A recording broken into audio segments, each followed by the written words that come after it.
Καλημέρα. Καλημέρα και από τον κύριο Τσάρλι. Βρέχει, αλλά μια ψυχή που είναι να βγει, ας βγει. Πάμε να ντυθείτε βρε καθόλου.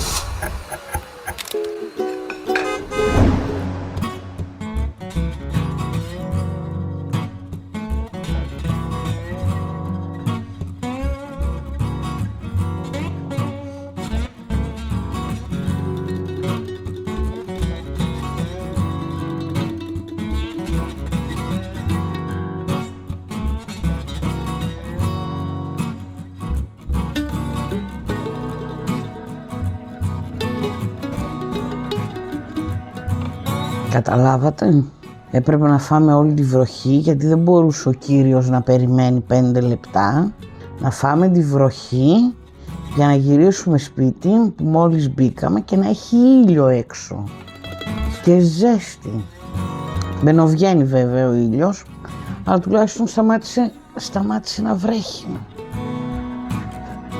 Τέλος πάντων, πιω λίγο το καφεδάκι μου γιατί δεν πρόλαβα να το πιω. Έφτιαξα καφεδάκι και άρχισε ο γεροπαράξενος να με φωνάζει. Και καφέδες παράτησα και όλα τα παράτησα και μουσκεμα γίναμε. Λίγο να συνέλθω και θα δούμε σήμερα πώς θα πάει. Δεν έχω ιδέα αν θα κάνουμε συνταγή ή όχι. Θα δούμε πώς θα πάει. Από τις 6:30, επειδή αυτός είναι γέρος, μην αφήσει εδώ το παιδί να το θρέψει ο ύπνος.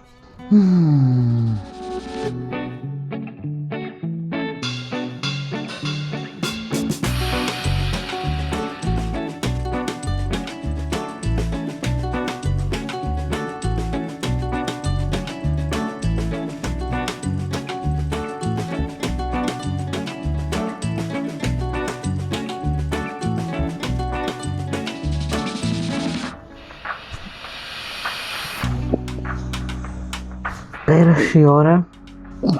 Πώς πέρασε η ώρα. Είχα σκοπό να μαγειρέψουμε κάτι δύσκολο σήμερα που θα το έκανα για πρώτη φορά. Την πατήσαμε. Σήμερα η μέρα είναι περίεργη. Για πότε έφυγε δεν ξέρω. Έναν καφέ είπα να πιω μετά την πρωινή σκυλοβόλτα.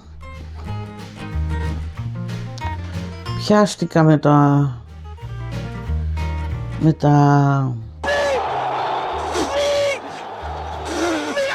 το βίντεο να κάνω λίγο μοντάζ και κατέληξε να έχει περάσει δεν ξέρω κι εγώ πόσες ώρες. Για καραντάν και τα κουκιά μπαγλά. Θα κλείσω το παντζούρι, θα ανοίξω παράθυρο. Say what? Θα κλείσω παντζούρι, θα ανοίξω φως. Είσαι σίγουρη? Φως άνοιξα, παντζούρι τώρα θα κλείσω. Ας το πιστέψω. Άλλο ήταν να κάνουμε σήμερα, άλλο θα κάνουμε. Τι είπε? Θα κάνουμε... Oh shit, here we go again. Πω. Μας έχεις πάστα, αυτό μας έχεις κάνει. Πες τα Χρυσόστομα. Ζαλίστηκα ρε εσύ. Άμα κάθεσαι τόση ώρα στον υπολογιστή, ζαλίζεσαι. Τέλος, η απόφαση πάρθηκε. Ομελετίτσα, εύκολο, γρήγορο, πετάμε μέσα ό,τι έχουμε και δεν έχω κιόλας. Γιατί το ψυγείο μας δεν σας το δείχνω, θα πάθετε κατάθλιψη άμα δείτε το ψυγείο μου αυτή τη στιγμή. Είναι άδειο, έχει αυγά, έχει ψωμάκια για χάμπουργκερ, νερά και τυριά. Τα έχει το ψυγείο μου σήμερα. Emotional damage. Πάμε να κάνουμε ομελέτα. Εσείς πόσο συχνά φτιάχνετε ομελέτα? Είναι κάτι που είναι στη διατροφή σας εβδομαδιαία, μηνιαία ή όποτε βιάζεστε απλά να φάτε κάτι γιατί δεν προλάβατε να μαγειρέψετε, όπως εγώ σήμερα. Τουλάχιστον το πρωί πρόλαβα και έβαλα το πλυντήριο πιάτου να πλύνει. Και πραγματικά πρώτη φορά θα πω μπράβο στον εαυτό μου. Και πώς τη φτιάχνετε? Και πώς τη φτιάχνετε την ομελέτα? Την κάνετε πλούσια? Την κάνετε απλή? Απλά τα αυγά και βουτυράκι? Ή λαδάκι? 2 αυγουλάκια θα κάνουμε.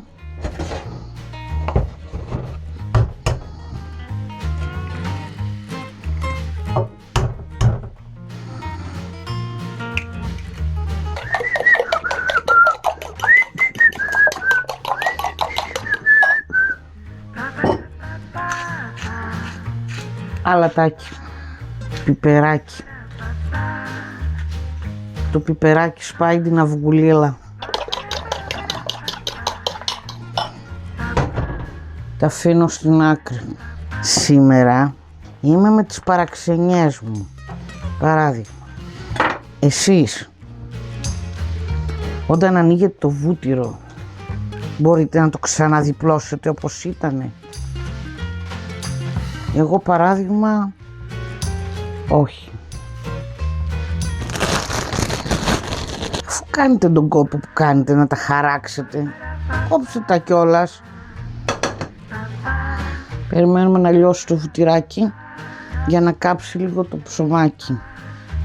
Όπου άρχισε να καίει το βουτυράκι. Εν τω μεταξύ, έχω και μπιφτέκια, αλλά βαριέμαι τώρα να κάνω μπιφτέκια για να κάνω χάμπουργκερ, γιατί δεν θέλω κιόλας. Να σου πω την αλήθεια, πιο πολύ ήθελα αυγουλάκια τώρα. Σήμερα η μέρα είναι δουλειές.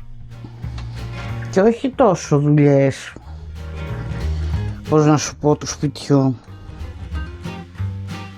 Βέβαια και αυτό πρέπει να γίνει, γιατί σκέψου ότι δεν έχω ακόμα στρώσει το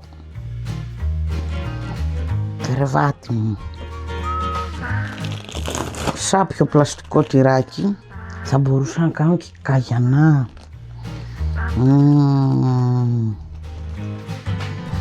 Αλλά τώρα ποιος, θα μπορούσα.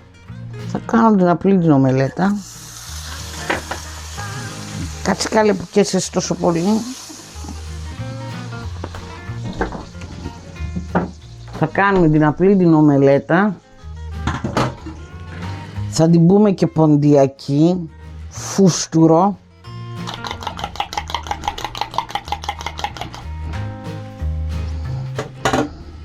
Θα κάνουμε την απλή ομελέτα.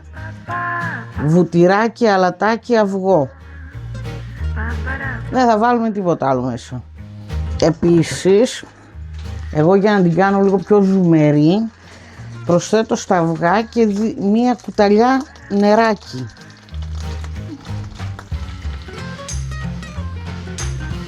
Και βάζω νερό, γιατί πολύ απλά το γάλα νιώθω ότι μου τη σφίγγει, ενώ με το νεράκι γίνεται πιο ζουμερή.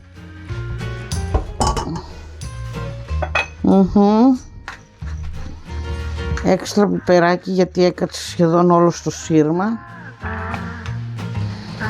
Αν είστε πόντιοι, ξέρετε ότι αυτή η απλή ομελέτα τη λέμε στα ποντιακά φούστουρο.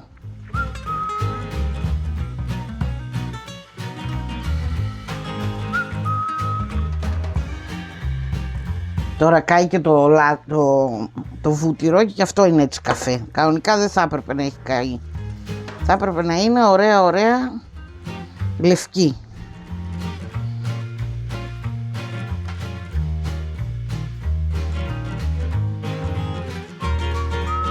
Κλείνουμε το μάτι. Και πολύ δυνατά το είχα.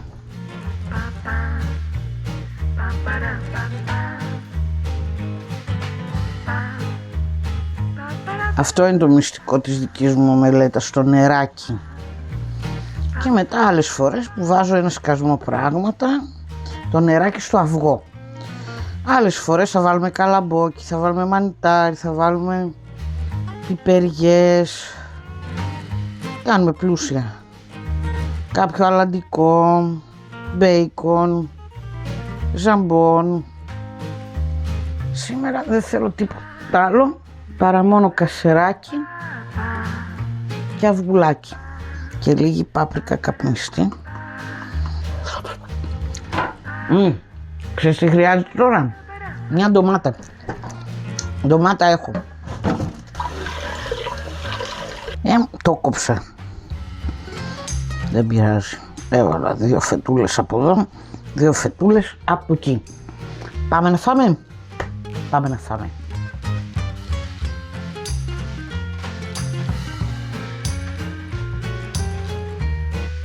Και όσο τρώω θα σας λέω και για το φούστουρο. Η ποντιακή ομελέτα που λέμε ή η ομελέτα στα ποντιακά τη φτιάχνανε το πρωί του γάμου, ώστε όταν έρθει ο γαμπρός να πάρει την ύφη από το σπίτι να τον ταΐσουν ομελέτα. Μιλάμε για τα χρόνια παλιά. Φανταστείτε, πήγαινε με το άλογο ο γαμπρός να πάρει την ύφη. Και η γνωστή ερώτηση της πεθεράς όταν έμπαινε ο γαμπρός στο σπίτι ήταν: «Γαμπρέ, φούστουρο τρως?»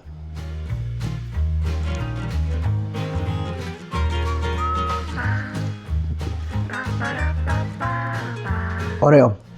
Τώρα έτσι πως γύραμε και την ντομάτα με το χέρι. Βρέχει πάλι έξω. Ρε. Και που λέτε, αυτό είναι το ποντιακό έθιμο. Πείτε μου κι εσείς όμως, αν έχουμε κάποιον πόντιο ή κάποια πόντια που το συνεχίζουν αυτό το έθιμο. Τα κάνουμε όλα τόσο γκράντε. Η ομελέτα να είναι με 500 υλικά. Και έχουμε ξεχάσει τη γεύση της. Πώς είναι να είναι σκέτη, τόσο νόστιμη. Τρώω και το υπόλοιπο για να μην...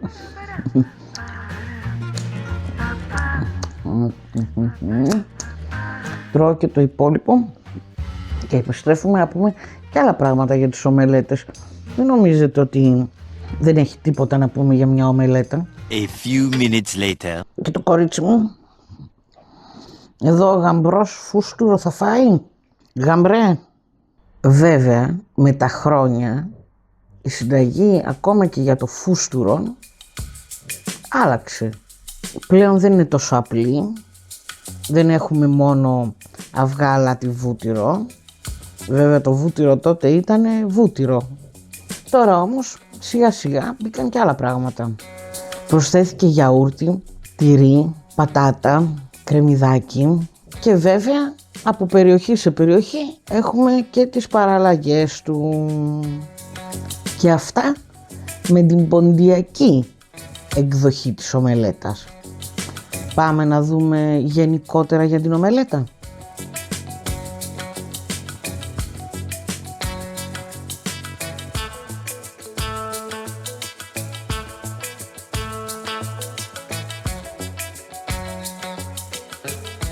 Και κάπου εδώ θα σας πω ότι η λέξη ομέλετα δεν είναι ελληνική, αλλά πορτογαλική. Και πάμε στο μεγάλο δάσκαλο το ίντερνετ για να μάθουμε την προέλευση της ομελέτας. Όπως είπαμε και πριν, η ομελέτα είναι ένα πολύ γρήγορο πιάτο που μέσα σε μερικά λεπτά είναι έτοιμο ζεστό φαγάκι για να σε εξυπηρετήσει. Και φυσικά μπορείς να κάνεις διάφορες παραλλαγές της. Η αρχική της όμως μορφή είναι η κλασική, η οποία γίνεται να χτυπάμε τα αυγουλάκια, να τα ρίχνουμε στο τηγάνι με βουτυράκι ή με ελαιόλαδο ή γενικότερα με όποια άλλη λιπαρή ουσία έχουμε. Μόλις ακούμε ομελέτα, το μυαλό μας πάει κατευθείαν στη Γαλλία. Ο όρος ομελέτα άρχισε να χρησιμοποιείται από τους Γάλλους περίπου στα μέσα του 16ου αιώνα ως παράφραση της λέξης λαμέλε, επειδή είναι λεπτή ή επειδή ψηλώτα πάνω σε λαμαρίνα, ή από την παράφραση των λέξεων όβουμ, αυγά και λάκτε, γάλα. Βέβαια πριν από τους Γάλλους το χτύπημα των αυγών γινόταν από τα αρχαία χρόνια. Οι Ρωμαίοι ήταν αυτοί που έτρωγαν ζεστές και κρύες ομελέτες και πριν τους Ρωμαίους οι αρχαίοι Πέρσες είχαν πολλές εκδοχές του ίδιου πιάτου.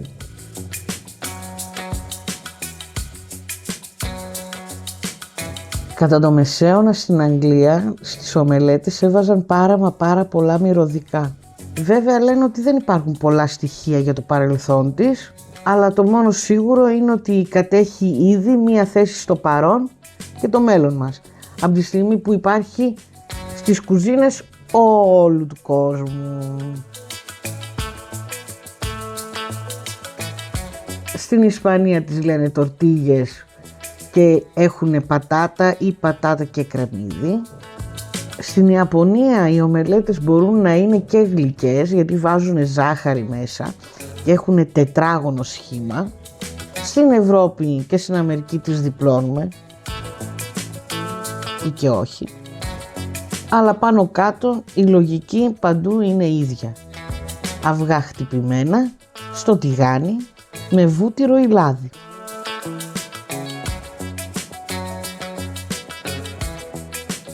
Στην Ελλάδα με φέτα και ντομάτα, καγιανάς, σε άλλες περιοχές τις λένε σφουγγάτο και σε άλλες περιοχές γνωστή και ως ο τηγανιτής. Αυτό πρώτη φορά τα ακούω κι εγώ.